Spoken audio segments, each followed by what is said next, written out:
All right, everybody, welcome back to Off the Grid on the Record. Today, I'm joined by Lily Yeoh, a co-founder and CEO of C1Risk, a company transforming how organizations approach compliance and risk management with automation and AI. Lily, thank you so much for coming on. How are you doing today? Thank you for having me here. Amazing. And where are you calling from? I am right now in San Francisco, California. This is where our headquarters is based. That's fantastic. And just before we hop into everything, can you tell us a bit about your background before C1Risk and what led you into compliance and cybersecurity? Yeah, well, been quite a couple decades of journey in cybersecurity. When I was in graduate school, I had an opportunity to do an internship for Texas Instruments, a large semiconductor company, and I chose IT security at that time. And it was such a great experience. I really got to learn hands-on about cybersecurity. I was able to work on cryptography, which I thought was like so cool at the time, and the rest was history. So I started my career in security engineering, as you can tell, very, very technical. I have a technical degree, and throughout that process, I have seen the industry change. I started off in cryptography and then looking into identity management in terms of making sure people have access to the appropriate data that they have access to and they are who they are. They get to see what they should see, all that good stuff. And then it moved into infrastructure security. There were a lot of changes. And at the time, we were also starting to see an increase in incidents, data breaches, nation state warfare, and cyber attack on large corporations and their Mhm. intellectual property. So that's kind of my background. And then I moved into management consulting after that. I was at Deloitte at the Big Four. And at Mhm. Deloitte, I was an early cybersecurity and privacy practitioner and designing security strategy roadmaps, architecture for really large Fortune 500 and Fortune 50 companies. And at that time, Enron fraud had happened, and there were many fraudulent activities going on in the publicly traded organizations, and so there were a lot of shakeup in that era. And so more spotlight from a regulatory perspective came on board with the, you know, publishing of Sarbanes-Oxley Act for Mhm. stock market, trading and transparency for controls. And then a number of others came on, like PCI and HIPAA, because in the healthcare and in the financial credit card processing transaction world, there were also tons of fraud activities and financial losses. And that train has continued to accelerate in the regulatory landscape. So, as I got more senior in my career, I started looking at more of a strategic approach in working with senior leaders and how they would look at managing risk in this ever changing landscape from a cybersecurity perspective, what their strategy is, what their budget should be, what their team should look like. I started doing a lot of those type of consultative work at a Mhm. large scale with Deloitte as a professional firm. And yeah, I started seeing this landscape changing and the demand for automation is inevitable. And about 20 years ago, 15, 20 years ago, we started seeing first breed of risk and compliance automation. At that time, people didn't really talk about risk. It was more about compliance because there's all these regulations and they could get their business license taken away from them if they don't comply to regulations or, companies just want to make sure their reputation's protected or they're staying out of fines and working with legal to try to figure how all these regulation changes are happening will impact them. Similar to what's going on now, like we have tariffs concerns. And even ages ago, where it seems like forever, but we started having terrorist concerns. So I feel like as is changing and the latest threat landscape is changing, there will always be a need for cybersecurity from a risk perspective. It's just a matter of understanding and prioritizing those risks to your organization. So, and then I eventually went from engineering to consulting, advisory to also enterprise sales. I wanted to go into software and really understand how company can scale problems that they're really solving for organizations. And in the enterprise software world, it was such an amazing learning curve. I was able to quarterback seven-figure deals of software purchases account. And work for great companies like RSA Security, EMC. So that's kind of like my prior life in the corporate world. They were all very big before I started C1Risk. And the concept of C1Risk is really mature the product industry and automation for risk and Amazing. And I mean, when you think back to those first moments of, building C1 Risk, what were some of the toughest obstacles that you have had to overcome? That's a great question. As an entrepreneur, I feel like, and also being a time entrepreneur, I don't know if that really makes any difference because I feel like every business is unique. You can have all the experience in the world and still have to kind of grow the company and figure out where your niche is, how to go to market, and wear so many different hats. I feel like I've been in it long enough to have a couple of growth milestones. The first milestone is managing so many different hats, right? Like when you start a new company, you got to do all the legal documentation. You're like, what's the difference between an LLC and a corporate and C Corp, S Corp, all that questions. And then when you move beyond that, which is actually building the company, you're having to learn new skills in terms of finance. How to manage cash flow, how do you do sales and marketing, go to market, in addition to building a product that adds value to the world, right?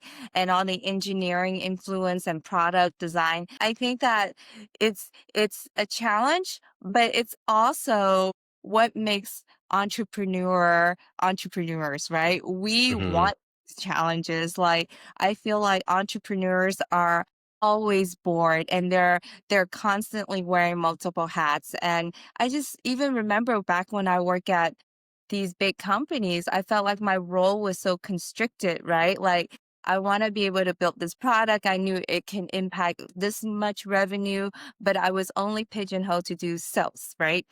Hmm. So I think the first phase of growth is learning how to wear multiple hats, feeling all the pain, feeling the growing curve, and really understanding that they're all important in the way it contributes to a company. But you don't have to be the best at everything because ultimately your goal is to get to the next milestone, which is Hmm. make enough money to hire the people that can do it 1,000 times better than you, right? Fair Which enough. me to a second milestone, which is hiring, right? Like your outflow of money, because as an entrepreneur, we're completely bootstrapped.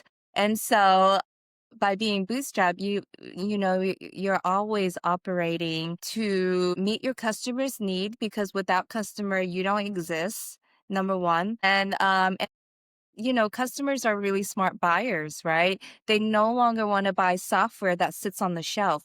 They want to see ROI. In order for any one of us to give customer ROI, the product has to be badass so that people use it and find value in it. And you got to do it lean and mean, right? Because you got to be competitive with all your competitors.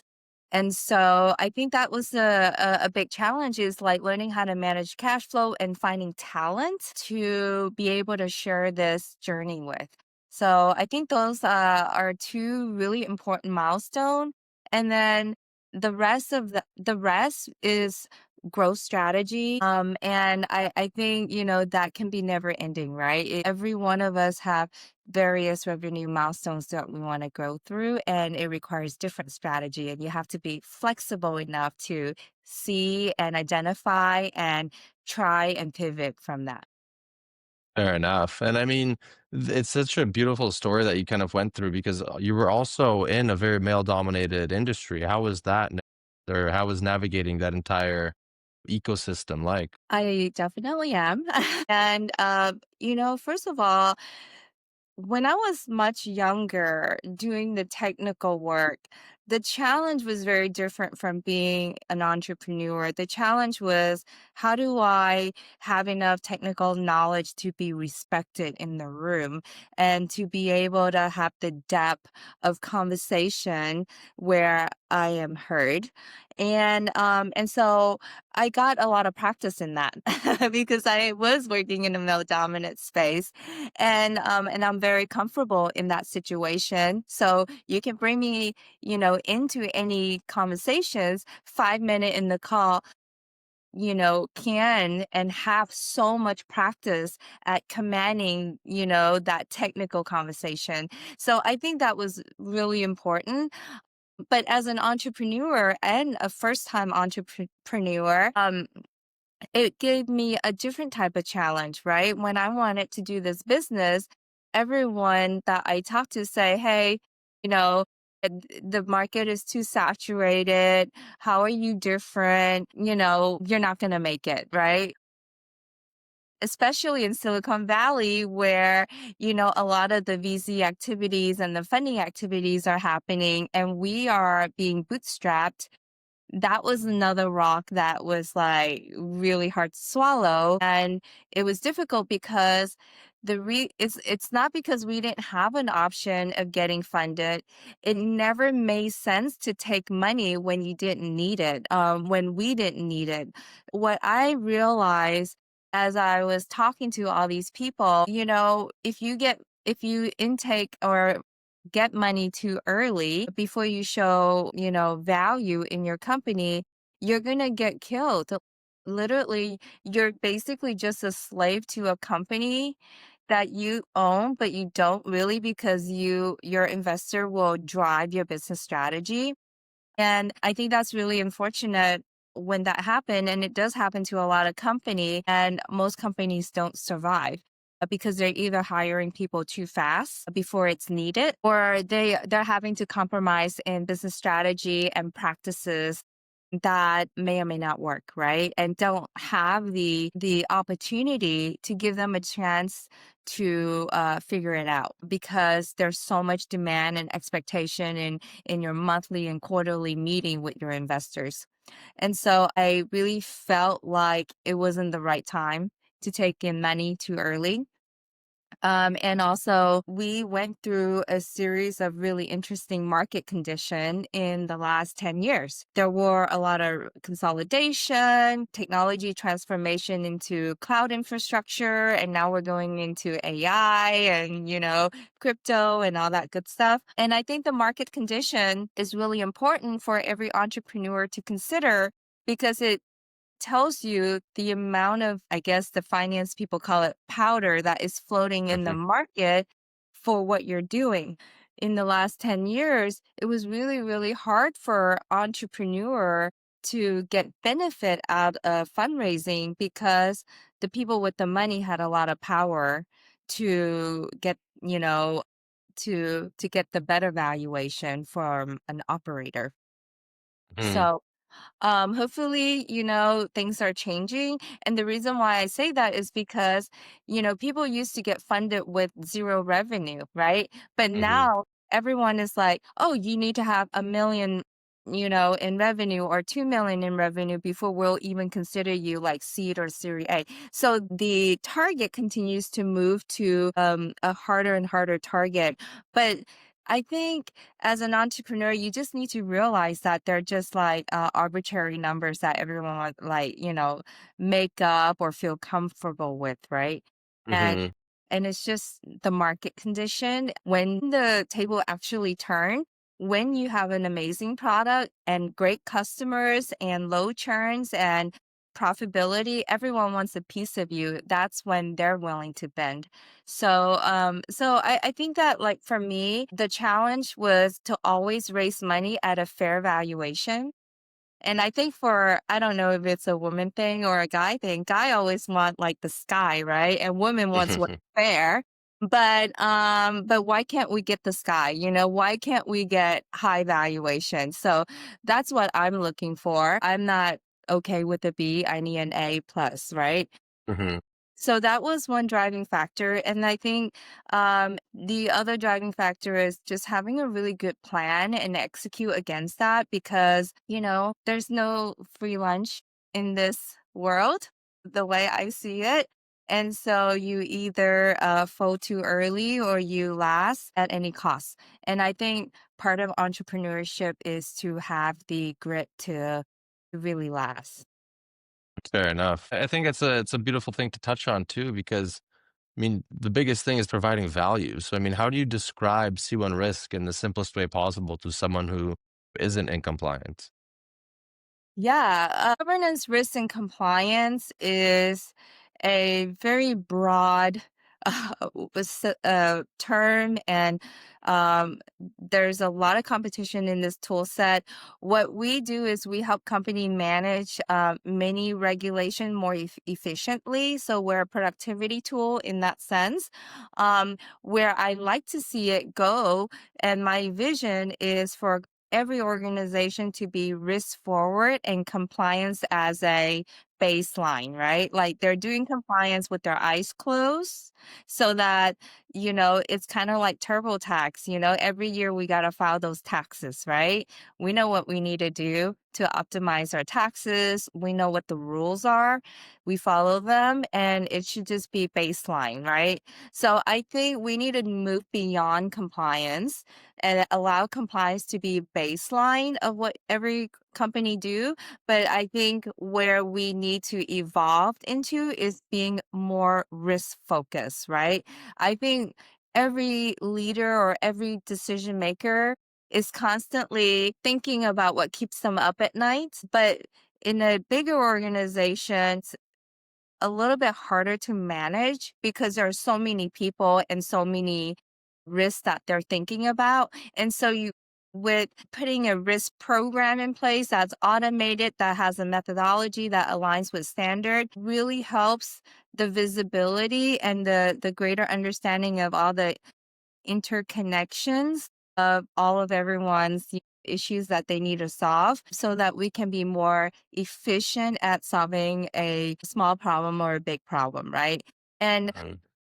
having a risk forward organization is not only about mitigating all the bad things that could happen to you, but it could also means generating more revenue, right? Because if you're more efficient, you're spending less money on redundancy and BS stuff and you can go to new market, right? Or if you are managing your reputation or your product like risk appropriately, your product can be a market leader, right? So there when you actually shift your mind of thinking like controls versus risk, you're actually giving yourself an offense and defense strategy in your business. And I think that like oftentimes we're defensive about like what everyone is asking us to do, and we're not forward thinking about risk. Fair enough. And I mean, everyone's talking about AI right now, but C1 Risk is actually building specialized LLMs. How are you approaching that differently? Yes. So I think with all AI, it's all about the data and the quality of the data output, right? No one wants to use an AI that is giving them misinformation or data that is not useful. So in the area that we are in, when you ask the question of like, what should my policy look like for cybersecurity? You want it to be as relevant to you as possible, right? Instead of like which company actually publicize what they do internally to the internet, right? None. Shouldn't because it's confidential information. And so with us being a platform and taking on the responsibility of abnormalizing a lot of internal confidential data set that really protects the anonymity of companies, but as also putting in additional expertise in what the standard should be and and obtaining buy-in from leaders and organizations and audit firms. I think it will really improve the quality of the data that we pump out for our AI model. It is huge responsibility to do that. And I think that with any AI solution, you have to differentiate in terms of what data you're working with. Hmm.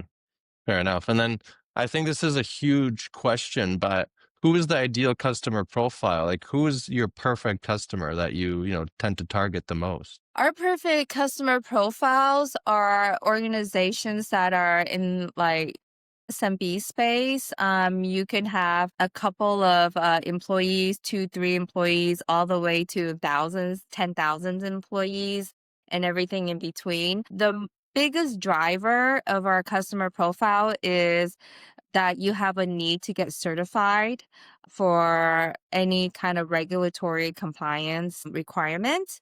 And you need to like be able to repeat that in a lean, mean fashion, right? So I think our typical, we're tackling it industry by industry because each industry have their very specific regulatory compliance needs. But the idea here is that, compliance is just a baseline. Being risk forward is what a lot of these regulations are calling for. And then how do you get in front of these industries, and what are those industries that you're targeting currently? Yeah, so currently we have a couple of target industry, but we do have customer in all industry. The first industry that we're targeting is like financial services, fintech. The longest time they have a long laundry list of regulations and controls that they have to monitor and make sure that our money flow is protected, it's properly managed. It's a very heavily regulated situation. And what we see in that industry, there's a lot of transformation in terms of technology change. And whenever companies are getting out of like legacy systems of like homegrown transaction system to something newer, there's a lot of risks involved. So you want to Mhm. manage those properly. And then also, I think that like I'm actually, very, very interested in digital currency and where it's going to go and how it's going to be protected from a security perspective. I've been doing, a lot of like studies in that area and really following that industry. So I think that like now with the movement of stable coins and, with the regulators starting to find better way to value digital currency, I think we're going to see a lot of changes in that space. And we want to make sure that your digital currency is protected and secure, right? Mm. So I think financial services, we're also really proud of the work that we've done in the legal space. Some of the top law firms, I would say a large market share of the top law firms are using C1Risk. And it's because they have an obligation. It's not because they have like your financial data or your healthcare data, but they have like client data. They have a lot of very sensitive information and that cannot be overlooked, right? It has to be protected and protect the client attorney privilege information. So that sector is taking security very seriously. And unfortunately, most law firms are privately owned organizations and they have not had the requirement of transparency like a publicly traded company where they have to do disclosures every quarter. And so it's a it's a important market for us to like help them align with best practices and do it efficiently so that for their size of an organization they see that it's a budget friendly automation that they can consume and scale. Mhm. And I think the last big pillar that we're really are proud of that we're focusing on is like local governments and government from a city, state, and federal perspective. Mostly a city and state level. I feel like they have been an underdog and have had a lot of funding cuts, and they are not to be overlooked. They're providing resources to people who live in that city, and they're very important resources such as like education, welfare services, healthcare, and all that good stuff. And they're very, very vulnerable because they're serving like rural community and the city. And I've talked to the security officer of one of the city, and he has over 55 agency that he's trying to help put in security standards to protect that information. And so I think it's kind of been underserved, but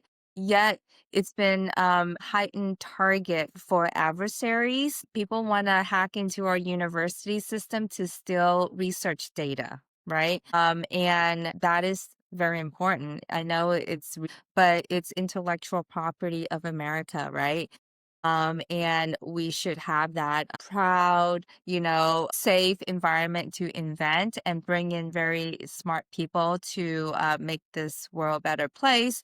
And some of those data can be very harmful when it gets out in the wrong hand when it comes to science and studies and stuff like that. So those are very important information. Financial aid fraud is increasing instead of going into our student population to help them with, going through school. That's not acceptable, right? It's our taxpayer money and it needs to go back to our citizens to get a great education.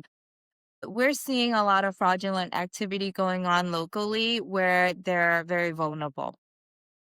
Fair enough. And, speaking of all these, other industries that you're looking at, what's the long-term vision for C1 Risk? Where do you want to be in the next 5 years? I would love to see C1 Risk be a really mature product that customer stick to for 5 year, 6 year, 10 year of a security product that they use, like a Cisco system that, they've been having decades of relationship with. I think that in cybersecurity, there's a lot of process oriented tool and automation tool that are coming in and out of the market and they're not sustaining. And it really hurts everybody because every time you switch a tool, there's like data migration costs, there's transferring costs, there's learning costs. And so I really am hoping that the market consolidate and, we continue to go deep instead of like staying at the surface with cybersecurity. That's amazing. And then kind of to close out a little bit, how do you personally stay motivated and inspired while building such a, great product in such a demanding space? Well, I think it's all about the people. I think one of the most rewarding thing about entrepreneurship is that you get to pick your team. So number one, I get to pick awesome people that I get to work with every day and they keep me motivated and happy and gives me a purpose of, supporting them and their livelihood and their personal growth. I think the other opportunity and what keeps me going are the people that I meet who are other entrepreneurs. I feel like the energy that you get being with other entrepreneur is electrifying.